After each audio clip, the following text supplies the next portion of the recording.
terjadi di PBNU saat ini. Saya Ulil Absar Abdallah, salah satu ketua PBNU. Jadi masalah ini terjadi, sebagian teman-teman mungkin sudah tahu ya. Jadi masalah ini dimulai menurut saya dan menurut teman-teman di PBNU yang setuju dengan tafsiran saya ini, masalah ini dimulai sebetulnya sejak kira-kira setahun yang lalu sebetulnya. Jadi dimulai sejak adanya masalah dengan SK-SK yang tertunda yang tidak ditandatangani. Jadi sekitar hampir setahun itu ada banyak SK yang tidak ditandatangani. Karena proses penandatanganan SK itu dimulai dari meja sekjen, baru naik ke ketua umum, baru naik ke Khatib Am, dan terakhir diserahkan kepada Rais Am. Nah, selama setahun kemarin itu ada beberapa SK numpuk sekitar mungkin 70-an SK yang tidak ditandatangani dan berhenti di meja sekjen. Padahal syarat-syarat administratif semua sudah diperiksa oleh pihak kesekjenan, sekretariat, dan sudah diverifikasi. Dan kemudian diserahkan kepada sekjen untuk ditandatangani sebelum nanti pada akhirnya naik ke ketua umum.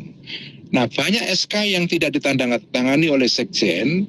Yang paling menyedihkan adalah salah satunya SK PWNU. Jadi ini ada SKPW, ada SKPC. SKPWNU Kalimantan Selatan itu sudah mungkin setahun lebih tidak ditandatangani oleh sekjen. Nah, sempat ada rapat gabungan antara Syuriah Tanfidiyah untuk membicarakan isu ini. Pada saat itu, saya lupa persisnya rapat ini terjadi mungkin sekitar 3 bulan yang lalu atau 4 bulan yang lalu. Ya sekitar bulan Agustus atau Juli begitu ya. Ada rapat gabungan antara Syuriah PBNU. Ketika itu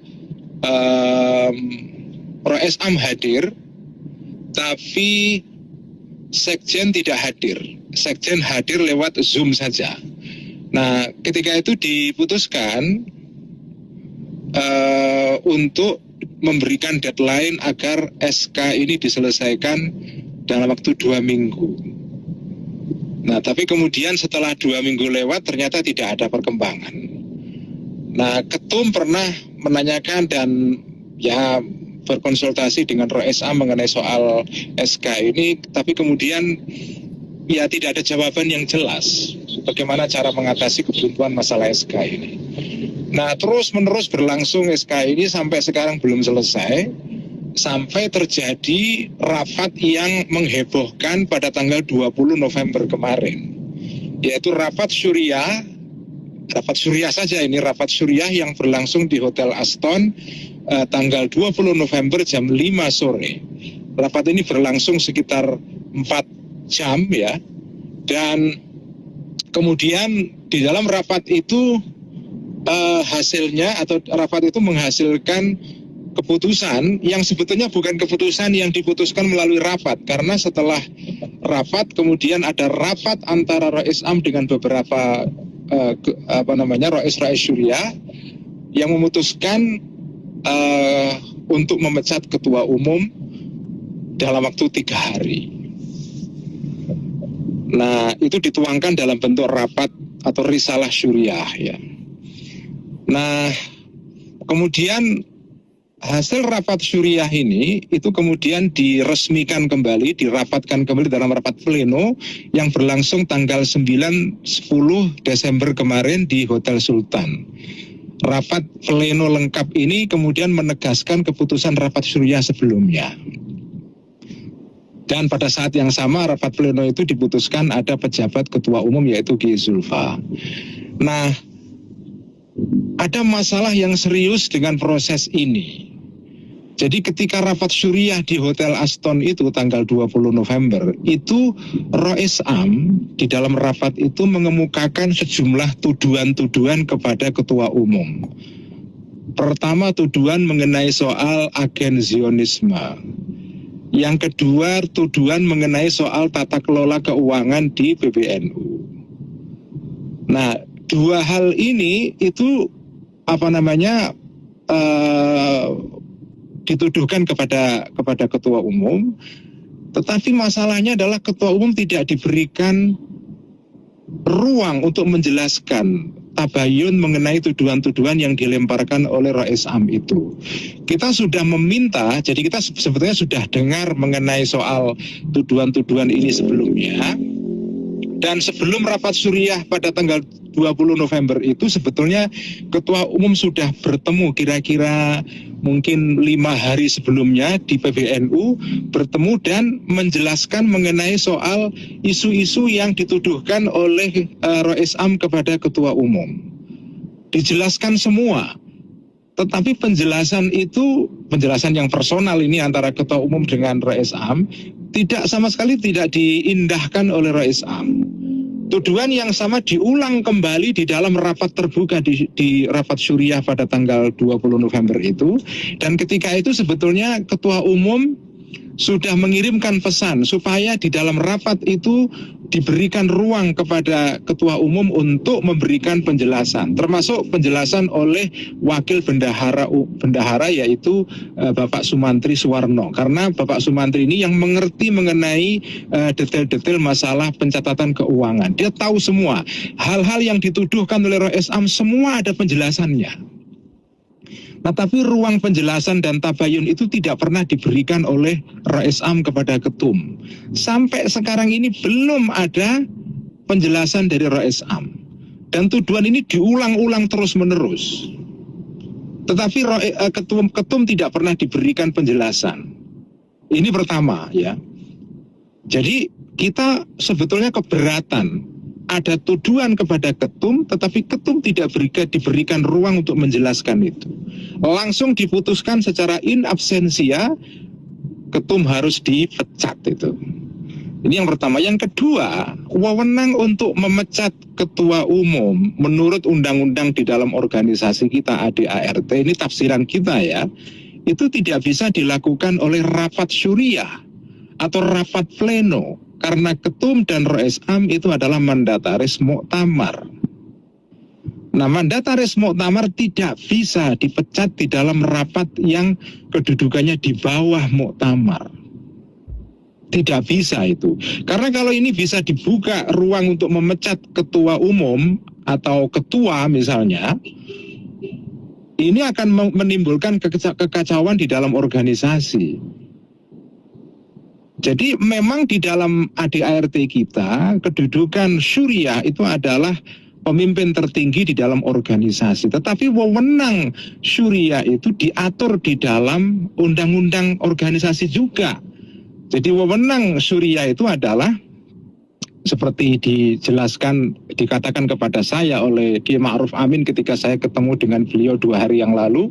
Beliau mengatakan peran Suriah itu ya diatur di dalam ADART, yaitu perannya adalah irsyadiyah, taujihiyah, islahiyah. Jadi wewenangnya itu memberikan arahan, memberikan